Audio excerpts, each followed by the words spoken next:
Okay, hey everyone. So today I'm going to be going through the process of polishing up your video game, or specifically, rather, your mobile game. We're going to be going through a bunch of different topics. Um, like the initial importance of going through polish, audio implementation, particles, camera effects, UI, and a couple of other subtle things. Um, so this, in practice, is the translation between this game on the left, which is kind of like a very basic prototype that I got working. Um, Probably about, you're talking maybe a weekend's work, something like that. Compared to something like this on the right hand side, which has got a lot more polish. You can see a lot more kind of fancy particle effects, particle trails behind the ship. Yeah, just a lot more attention to detail in terms of how the game feels.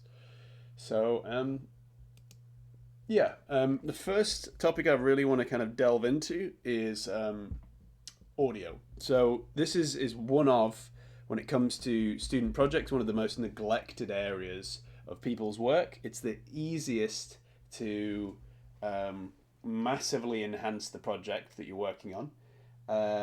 But yeah, as I said, like, it's just so commonly neglected and kind of shoehorned in at last minute that I wanted to bring it up first because yeah, realistically, it's, as games developers, we have very limited access to human sensors. There's multiple sensors that we can't access. So the idea that the limited few that we do have, which is one is touch, which is pretty basic. And then we have audio and visual, stimulus and sensors. That we just neglect one of those is kind of ridiculous. If I just take this video on the right hand side here, I might just very quickly mute this. So this game is a project called Overwhelm. It's a pretty straightforward kind of Metroidvania style kind of boss hunting game. You kind of go through these spaces and you kill these, like, I think it's 3 or 4 monsters. And yeah, this looks pretty fancy, but it doesn't look particularly exceptional as a game. It's a pretty basic graphics. I think it looks gorgeous as a game, but it's not exact. It just looks like a pretty standard platformer. But when you kind of crank up the audio,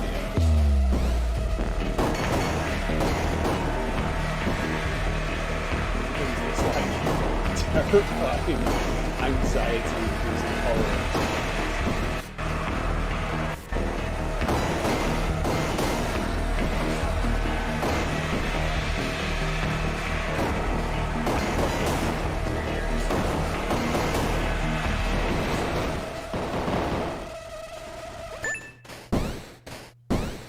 So, like, hopefully that should give you an indicator of what difference audio can make. Like, whoops. Oh dear.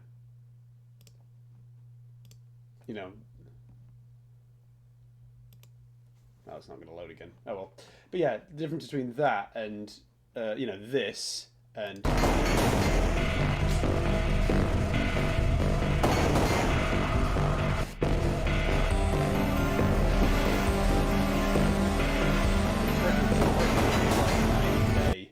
thing like that looks meh.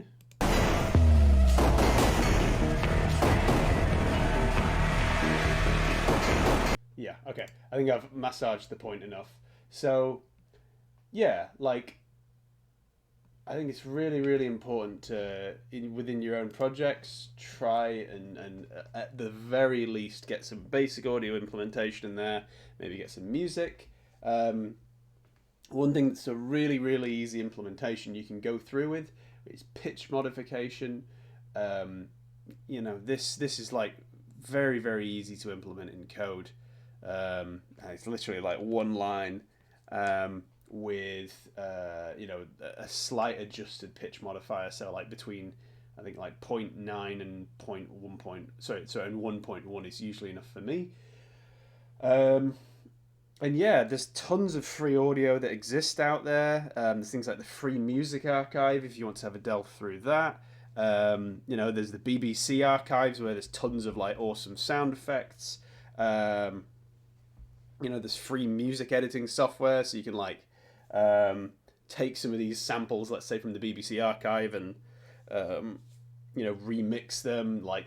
But also in Unity itself, there's tons that you can do with audio. You can tie audio to the pitch of your audio to variables. A really famous kind of example within video games is cars with acceleration. So you get a continuous engine running sound, or a kind of driving sound, and then you can kind of adjust the pitch of that to make it seem like you're accelerating. And yeah, even just something as simple as that can make a huge difference to how a game feels. It's pretty late at this point. This is maybe something you to consider going forwards. This particular avenue, I would still encourage you to pursue collaboration with final year students. It'll add so much of a difference to your projects. If you look at things like Downwell or I'm trying to think of some of the games at the top of my head that have exceptional audio. Can't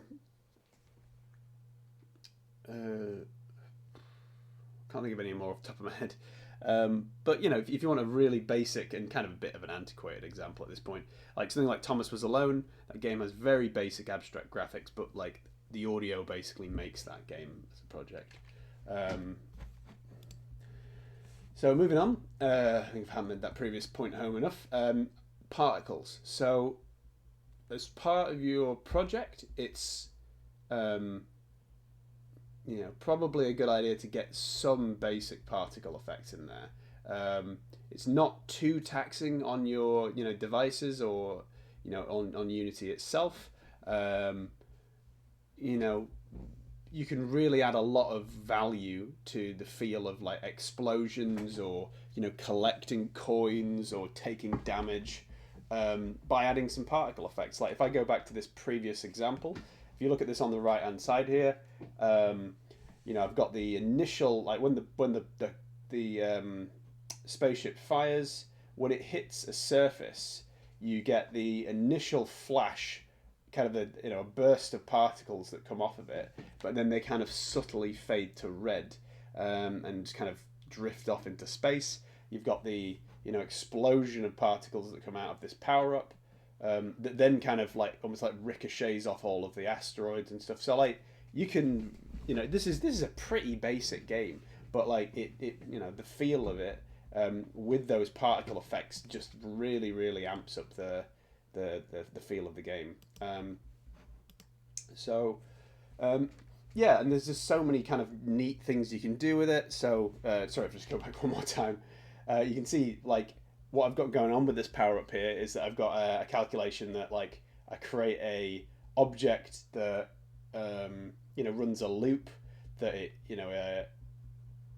takes the number of power ups you've collected so far. So I think it's like 7 multiplied by 2, so there's 14 bullets that fire out from that particle center, and then they spray out and then they cause their own reactions of projectiles from there. So like there's really kind of, again, like with audio, there's an interesting way to integrate that with your programming to make fascinating systems. I love building bullet hell games, so like I'm all about those like tasty particle patterns and things like that. And there's so many modifiers you can mess around with, so things like rotation scale, fade speed, pattern shape. Particularly in Unity, there's like tons you can mess around with. So do get stuck into those systems, but do obviously be aware of testing it on a device if you can, to make sure it remains stable.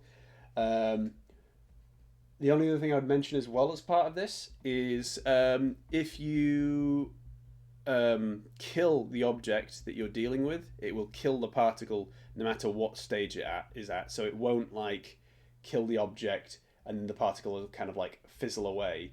It will immediately kind of cut that particle effect dead. So you may need to either detach that particle effect from your, that component from the wider object, or you might need to allow like a small window of time after the actor has died, inverted commas, to allow that effect to play out. So the next step or kind of area to cover is camera. So your camera effects. Cameras in pretty much all engines and kind of by a lot of developers it's just kind of like a neglected area, and it's a shame because as I kind of mentioned with audio, like the camera is one of the most powerful tools that you have at your disposal for eliciting a mood. You have the entire history of cinema as a reference to how you want to handle your camera. This game that I built here, I've got like when the gun gets fired, you get this kind of like Wild West style shrinking of the aspect ratio before you fire. That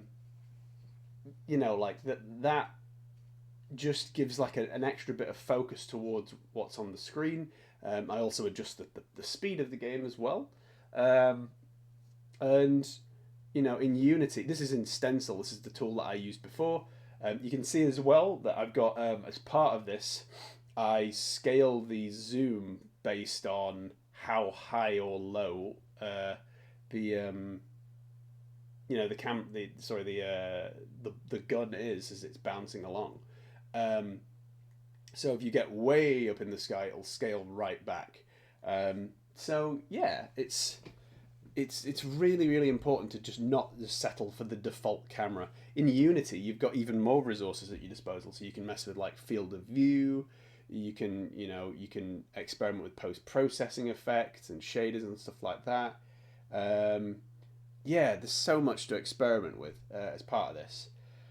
I will just remind you again, if we want to take things back to amateur hour, please at the least make sure you change the background, because I will penalise projects that have that default background, in place. Make sure you switch out that background. And one other thing as well, as you can see in here as well, make sure that you have a consideration of whether to get Screenshake in your game, because that in terms of the impacts can make a big difference in terms of how meaty things feel and how kind of adds a little bit of oomph and power to the game itself. Moving on from here, we've gone over it in a different tutorial, but UI, it's one of the first things that your players see. And there's so many elegant ways to design UI that it just feels like kind of just so delicious and fun to use. A great tool at your disposal. I don't remember if we went through it in the tutorials itself, but if you go to the animation editor, you can change it from the I can't remember what the main state is called, but there is the curve editor, which you can access by one of the tabs at the bottom. And that allows you to adjust the weighting of the, not weighting as in heaviness, not time, but the weighting of your animations. So as you can see here, getting like a squash and stretch effect, having like a strong out effect, so it kind of adds a bit of momentum to your animations. There's a lot of kind of tweaking and refining you can do on this stuff to really make your UI feel very tasty. A really basic thing that you should consider, which again kind of pushes you out of that amateurish kind of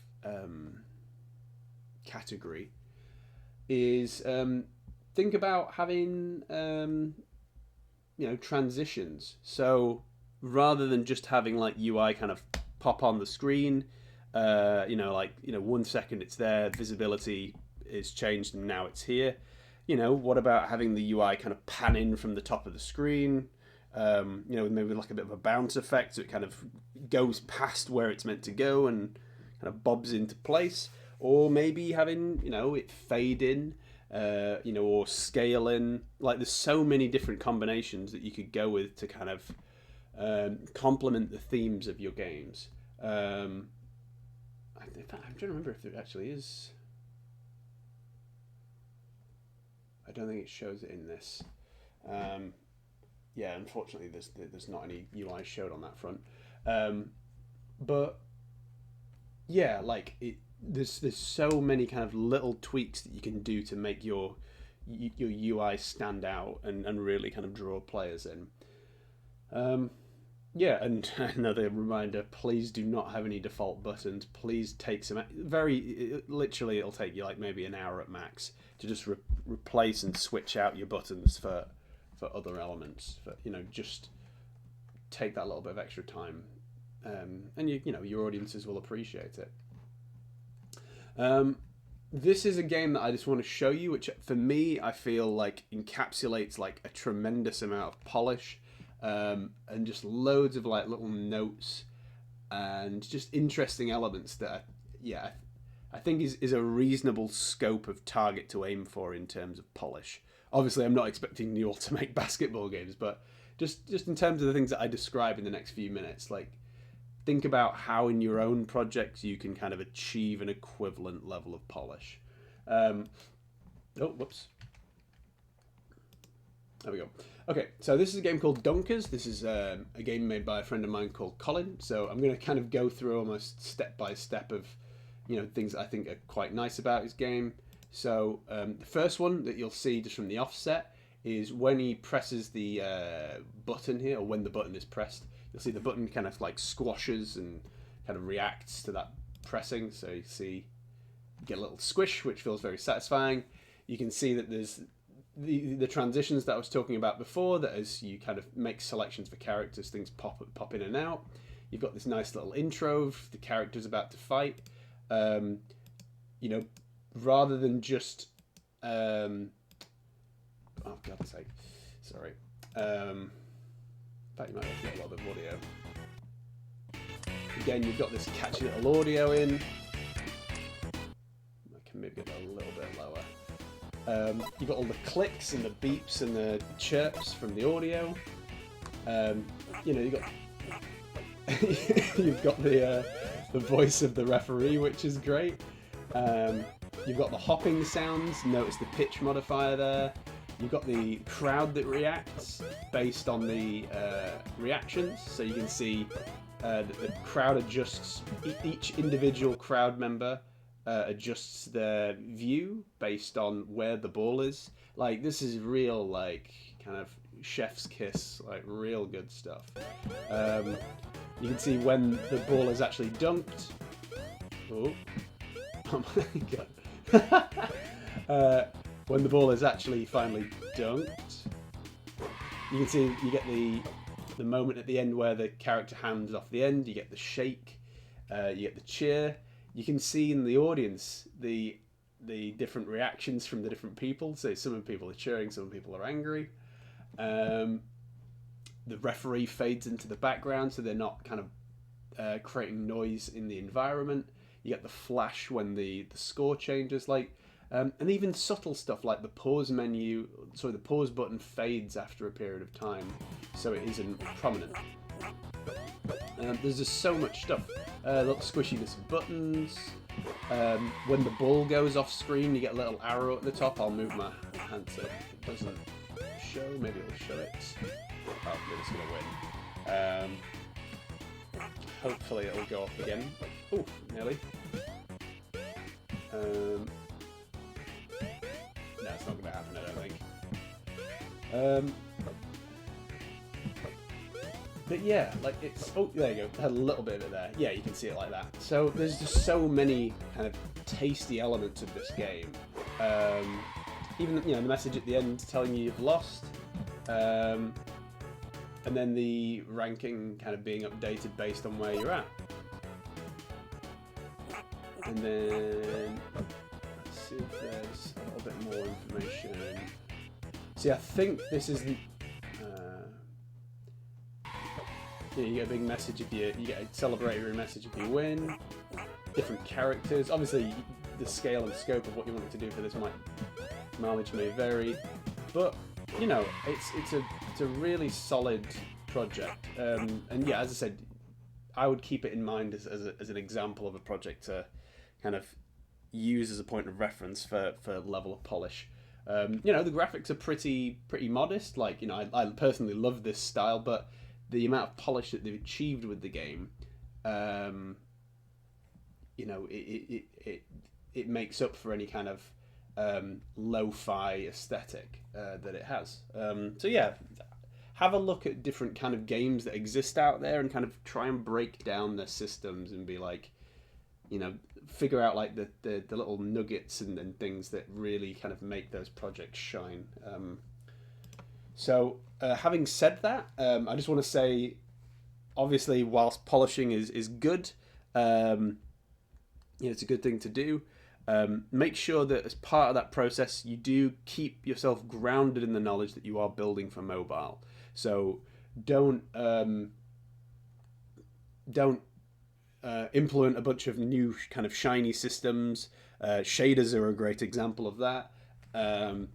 Personally, when I've written avoid shaders, you know, there are some shaders that you should outright avoid. So things like bloom, for example, are a real dangerous one for mobile. But there are some, you know, shaders, things like vignettes or, you know, there's certain stuff that will behave better on mobile than other things. But do try and test your game in emulator and on device to make sure that whatever polish that you do implement doesn't compromise performance. One I didn't mention before, just if I go back to audio, one of the things that you need to keep in mind for audio is file size. So if you are going to implement loads of audio, make sure that you have optimized the heck out of that audio, because otherwise you'll end up where your project is colossal. Because realistically, audio makes up the majority of the file size of your project, and it'll also lead to like very substantial loading in that process if you don't do a good job of optimization. And you know, as part of that as well, try to keep your project well organized and try to keep it error free. You know, I'm obviously reminding you of this now, so you know, you can start if you have got something messy. I'll admit that like my code is usually like a complete hellscape when I'm building projects, and often, you know, people talk about best practices and stuff like that, but realistically, when you're building a commercial project, like so much of that often goes out of the window. But I would encourage you to try and like tidy up your project and try and, you know, sort out your code before the submission. Because, you know, for one, it'll mean if you put it to the side and then come back to it later, it'll be a lot easier to engage with. Yeah, so I you know, keep all of this stuff in mind, and remember to comment your code. And if you do have the opportunity, I know some of you don't have access to Android devices, but if you do, try and find people to play test it with, and don't just test it on the highest device that you have. Find like, you know, rubbish old devices to test it on. Like I test all my mobile development on like an iPhone, I think it's like a 5S or something like that. It's the phone I use in general, but it's like a really old phone, like I think like 5 generations. I don't know if that's right. No, it might be 4. I can't remember. But it's like multiple generations earlier than what the current generation is. And the logic behind that is that if you can test for the older devices and you know it works on those old devices, then you're pretty much like future-proofing yourself. There are obviously exceptions for things like different screen sizes and weird notches that, you know, manufacturers decide to add, but most devices it'll cover. This is kind of more of a broad reminder, not just for this module, but I would encourage you to do this for all of your work. Please, at this point, if you have not made a backup of your work, do so now. This is this is kind of the threshold point where, like, you know, I've seen this, you know, I've been through this, you know, a couple of years now, and I've seen at this point of the year, this is when projects start failing, you know, or people's computers start breaking, um, and we hit that threshold point where you can't come back from it. Like, if you lose your work at this point now, there's not realistically enough time to physically get back to where you were before, or at least you'll have to like pretty much kill yourself to try and get to that point, and we don't want that. Realistically, for the very short period of time it'll take you to back up your work, you'll save yourself the potential months of waiting to retake this module. I'm not 100% sure, but I'm pretty certain that the any resets that occur are happening in the summer, instead of during the next term. And you know, realistically, with it being your final years, you don't really want that hanging over your heads. You know, once you've done your modules, you probably want this to be finished. So please, please, please, please, please, please, please, please back up your work. I'm not, to be blunt, I'm not really going to accept it as an excuse if people lose their work after this point.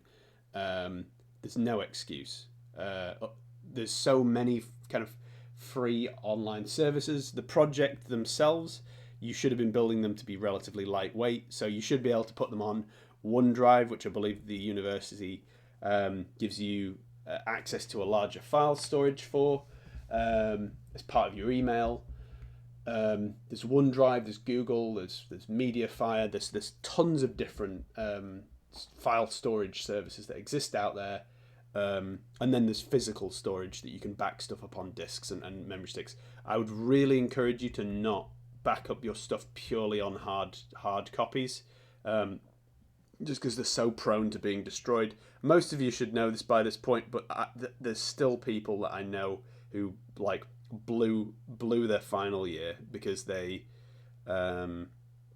just had everything on like one hard drive or one memory stick. Like, even if you have like a 2 terabyte hard drive, like, those things can corrupt so easy. It's why I have like 2 500 gigabyte memory, you know, hard drives with 2 backups on it, because it's just, you know, you can't trust technology. I feel like I've gone out on about it enough, but I just really, really don't want anyone to fail. Like, with all the effort you put in, I really don't want you lot to fail on such a stupid reason. Like, it just shouldn't happen. You'd get fired in industry if it was the case. Some videos for you to consider watching. I'll link them in the description at the bottom. These are some good videos on polish. There's a variety of other ones out there. Some of them are pretty old at this point, but they still kind of hold some pretty useful knowledge. Yeah, like, they kind of go through like some of them go through like the fundamentals of like layering the polish on in a kind of a similar way to what I've covered here, but much more interactive and more compelling way. So I'd encourage you to watch those videos. I'm sure you'll find, even though some of them are kind of more focused towards indie or like kind of traditional games development, there's definitely some useful information to impart from there. So if you haven't done any of these systems for next week, I want you to be, because as I said, things are kind of ramping up at this point. So if you haven't already, get some basic audio elements implemented in your game. As part of that, I don't want to hear any flat sounds. Get some pitch modification in there. Get a particle system functioning. You know, or at least explore the possibility of having particles in your game, just to kind of like enhance the experience a bit more. Whether that's having enemies explode or power-ups release a burst of particles. Yeah, have a think about that stuff. Please make a backup of your project, but not only your project, make a backup of your APK now. So export your APK, even if it's not finished, export a build of your APK and store it with your backed up copy of your game. The reason you want to do that is because if you break something in the last few weeks or even in the last few days, that you'll have some semblance of a copy of your game that you can submit as a backup. Again, it's better to submit something than nothing. If you submit me nothing, I can't mark it, and I literally I'll always try and give you the grade that I think you deserve. But if you submit nothing because of an error, I literally can't give you any marks. So try and make an APK backup as soon as you can. I'll be asking you about it next week, and if you haven't already, make sure that you've replaced those kind of default elements, such as like the color of the background and those default buttons. Cool. So yeah, if you have any other questions, just let me know, and I'll be more than happy to help. So yeah, I look forward to seeing your projects.